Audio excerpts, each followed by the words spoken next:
he would make it work. So definitely the combination of those two sides, like they were molding me into a designer. They didn't even know it.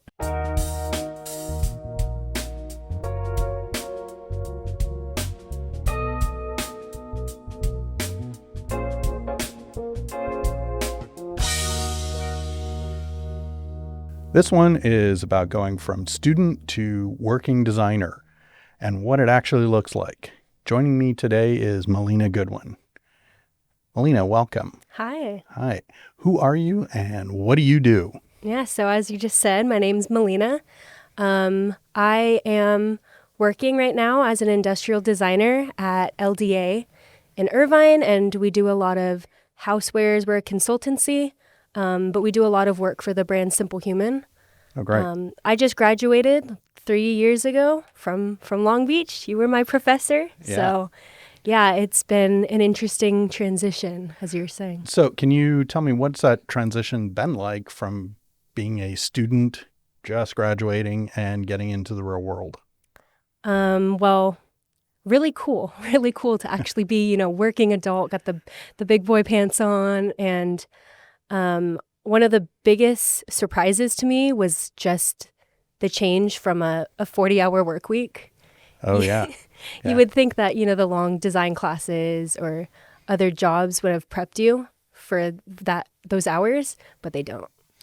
Can you expand on that? What do you mean? Like, what was that like? Was it more when you were in school, less in school? What is your experience? I think the job itself is not physically demanding, but just going in for those 40 hours, you don't realize how exhausted you are by the time you get home. Right. You don't realize that, any appointments you need to make, any calls you need to make, everything else is also in those working hours. So by the time you get home, everything's closed. You can make dinner, maybe watch a TV show, take a shower, and go to bed. So it's kind of the full adjustment of the college life of having classes at certain hours and flexing your time around to a bit more of a rigorous schedule. It's a different kind of set routine. In school, you have your set routine, but it's not the same. The 40 hours, I think, was kind of a shock to me. It made me really appreciate my weekends, though. I bet. Yeah. What felt familiar from the process you had in school, or the kind of projects you were working on, or the type of effort you were putting in? Yeah. So I think every job is different, right? But specifically my job, I get the pretty cool opportunity to do exactly what we were learning in school. Great. We kind of, we know what products we're going to make, but we do some problem solving, we do the sketches, and we go all the way through from testing our own little models that we print to it. Like, we work with the engineers and stuff to get it into production. So school definitely taught me all of those skills that I use. Like, I use SolidWorks every single day. Oh, that's great. And I didn't really think I'd be doing that. Yeah, that's not always the case, Yeah. and it's great to see you're able to transition pretty seamlessly as far as workflow goes. Mm-hmm. Melina, who or what shaped the way you see the world creatively? Definitely, I have my parents to blame and to thank. So growing up, my mom, we did all sorts of craft projects together. She taught me how to sew pretty young, how to fold origami. She'd come into my elementary school classes and do projects with the class. So I got to see the world creatively through her, definitely, and really just see how cool it was to make things with your own hands and find beauty in all sorts of things like that. And then my dad is kind of the opposite end, where he just magically knew how to fix anything. Oh, right, okay. in the home, whether it was duct tape or he'd find out how to do it himself. Yeah. Pre-YouTube, I assume. Yeah, pre-YouTube. I don't know what he was doing, but he would make it work. So definitely the combination of those two sides, they were molding me into a designer. They didn't even know it. Sure. Yeah, those are two definite skills that you merge together, especially as an industrial designer. Yeah. What project taught you the most so far, whether it's as a student or now as a working designer, whether it succeeded or failed? Yeah. I think for me, there's not a specific project that comes into mind, but starting off working, I did have to realize that there were a lot of projects where I'd put a lot of hours into it. And, I'd come up with 30 concepts, and then by the end of it, we'd only show 2 of them. So there was a point where that was pretty frustrating. I kind of got down on myself where it felt like all those hours were a failure. Right. So that was a kind of an adjustment of realizing, hey, I'm still learning. I'm not going to get it perfect right off the bat. Those hours weren't a waste, right? Those hours got me to the 2 that were working well. Right. So it's not a specific project, but I think that's something in general where starting, I realized that, and that applied to every project going forward. No, that's great. Yeah, it's a great learning lesson to understand that what you're getting paid for is not just the final 2, but it is that process to get there and learning how to get there quicker. Yeah. And working as a consultancy too, like you do kind of have to keep in mind there is an extent of you're there to serve the needs of the client. So if they want to change directions or they choose a certain direction, sometimes you might not completely agree with it. You can kind of nudge your opinion a little bit, but ultimately, like you're working now, you're doing what they ask for. That feels very familiar. So you're working in a consultancy, you're collaborating with real clients, real brands. What have you learned about working on real projects, real products that you feel maybe you didn't learn in school or weren't quite prepared for? I think the biggest difference and that I've noticed is that we will take as many phases as it takes to get to the final product, right? In school, you get 3 weeks to get a product done. We always know that it could be better, right? But now, working real time, we get to take the time to really refine a project. And so every single phase, we focus on the tiniest thing, like we'll spend 1 week on what the shape of one button looks like. Right. So that's kind of a cool thing. It's also interesting, obviously, to get that pushback from engineers or, hey, we can't make this way. What can we do instead? So that was all very, very different from our school projects. Yeah, you're not limited by a random arbitrary semester timeline. Yeah. It's whatever the client timeline, if they've got a production meeting or something like that. Yep. Yeah. And for school projects also, sometimes we'll have this magical idea of, it's just going to work like this. Right. And so now for these projects is, I have to actually figure out how that's going to work. Right. Yeah. And how's it been collaborating with engineers and other technical people making those conceptual decisions come to life? For me, a lot of time, I think I'm not necessarily working directly with them. A lot of time it's like my boss or, somebody who's had more experience at our company. So I have a little bit of back and forth with them, but for the most part, if I get confused, I just ask someone else like, hey, what are they saying? Right. So collaborating within your own team to gotcha. Yeah. Melina, what does good design look like to you now?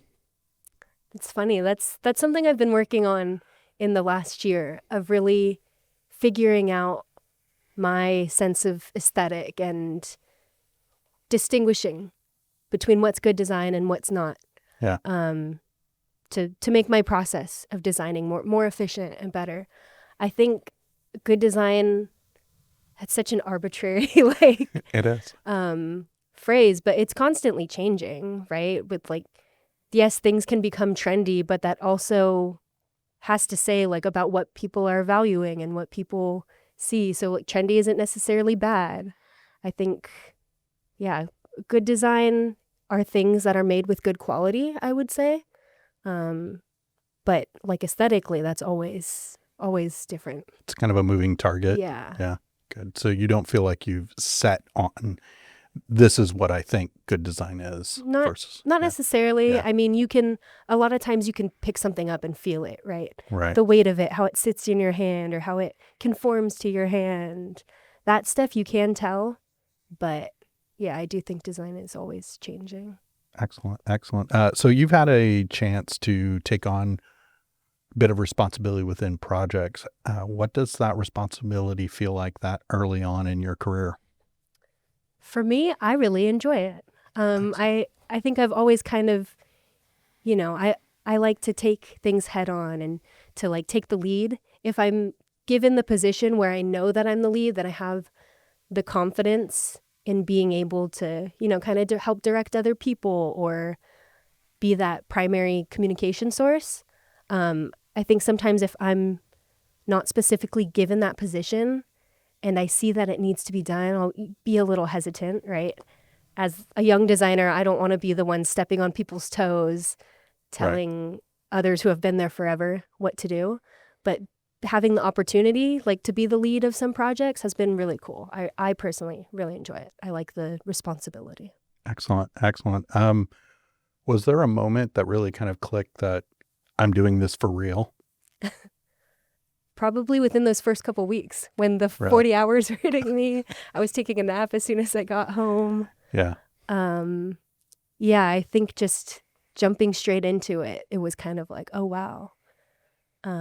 There has been the first project that so I interned at LDA first, and then I took some time off and then started working part-time and then started working full-time. So there was a kind of a big distance between when I first actually started at the company. And when I first started the Simple Human spray bottle, I was on the first phase of sketches. Okay. So obviously I wasn't there for a lot of the production and the development of it. But by the time I got back, they were still working on it. And now it's out and on sale. So seeing that project out in the real world, I think was kind of a big moment too, where I was like, oh, I was there for the beginning of that. Right. It's like, oh, I had a bit of a stamp on that, Yeah. or you're a part of that process. Yeah. Melina, what is inspiring you outside of design right now? For me, something that always inspires me, brings a smile to my face, is just people's ability to want to connect with each other, whether it's, just a farmer's market or a local dance group. So not necessarily too design related, but people wanting to connect and be around each other, craving that human physical interaction, I think I find really inspiring because, in a world where it's so easy for us to all be behind our screens and hide behind that, it's nice to see that. And it does connect to design, as designers, we're designing for people. We need to see different perspectives, see how people interact with things. So I think it's all very important for people to be able to be in physical spaces with other people. Yeah, especially as somebody who is going through the meat of college during the pandemic, where we had to step away from that. We start to value that more now. Definitely. Yeah, I think before that, maybe we took that for granted. Yeah. Such a simple answer, but yeah, COVID definitely left a mark on me. What does success look like for you right now as somebody you were a successful student. You were very strong as a student. Thank you. Yeah. What does it look like to be a young professional successful? I think there's kind of two thoughts of success in my mind. So one is within my career. I think that for me, success in my career is just being able to learn as much as I can, being able to grow as much as I can while I'm in this field. And like I had said, I've been kind of working on being able to really fine-tune my sense of design. And I think ultimately success in that sense for me is being able to make stuff that I'm confident in, I'm confident to show, and I'm proud to put out into the world. Sure. And then not necessarily, I don't think design or success just comes from my career. I think for me, success is all about a good balance between my relationships, surrounding myself with people that I love, and being able to experience things while also being able to balance how my career is going. That's great. Yeah. Solid answer. As you started getting into this early professional part of your life, what gaps did you feel like you had to fill that, not just educationally, but what are those gaps that help create balance for you? Um, hmm. I think just kind of making the most of my time, not letting my work overconsume me and exhaust me. Yeah. Just, realizing that your work is important, focus hard on it while you're there, but also give yourself the break when you go home. Right. It's kind of hard to shut that off sometimes as a definitely. designer. Yeah. You're constantly thinking in the background. When I go to sleep, I see fillets and stuff running across my head. Yeah. Yeah. It's the curse of an industrial designer, I think. Yeah. Looking ahead, what do you think is most needed in design over the next, say, decade? I think design will always be needed. Yeah. Everything we touch, everything we use has all been designed to solve a problem or make something better. I think specifically we have kind of a unique opportunity to use our leverage our specialized talents within like the production of daily goods. Discovering ways that we can make stuff more responsibly, whether that's, usage of materials, the process itself being more efficient and effective, but kind of thinking about that whole circular design and how what we create is put into the world. Really thinking about those products that we are, mass producing. Right. How can we do these in a way that's better and, still solves people's problems and all of that. Yeah. Do you think designers at your stage can have the most impact by looking at that circular side of design? What particular elements are you thinking impact that? I do think that young designers definitely do have the opportunity to kind of make the most change there. It's like as we get into the field, we have to learn the processes and realize what is realistic and what is not, kind of it's hard to learn those things when you're in school of, Sure. How a manufacturing plant works, like stuff like Right. that. But I think that we can see it and then rethink everything with this kind of new mindset and come up with ways that maybe can be better. So I think we're starting off, try and implement it as we grow. And I think that that's kind of a cool thing that hopefully we can do. Yeah. Yeah. If you could go back and give yourself one piece of advice, what would you say to student Melina? To student Melina, relax. Relax. Yes, your work is important, but you're going to learn so much more. It was like you were asking if school prepared me. It prepared me, but there was so much that I would never learn from just school. And I am proud of what I did, right? So Sure. I'm not telling myself to relax too much. Still put in that hard work, but there's still so much more to learn. So Right. just be open-minded to everything, I think, and take every experience as a new opportunity to grow. And yeah. Is there any one thing you would have focused on more than another? Like, say, not just, if you're saying not just relax on everything, is there anything that maybe you focused on as a student that was less necessary and maybe you would have spent more time doing one over another? I actually think there's, more stuff I would have focused on. Learned more about the stuff that's a little bit more realistic, rather than spending as much time of making the layout of my page look nice, but learn what kind of manufacturing process might be made or needed to make these ideas that I were coming up with. Right. I think that would have been a cool thing for me to learn about more in school. Yeah. Great. Melina, thank you for the conversation. I really appreciate you taking the time, sharing your perspective.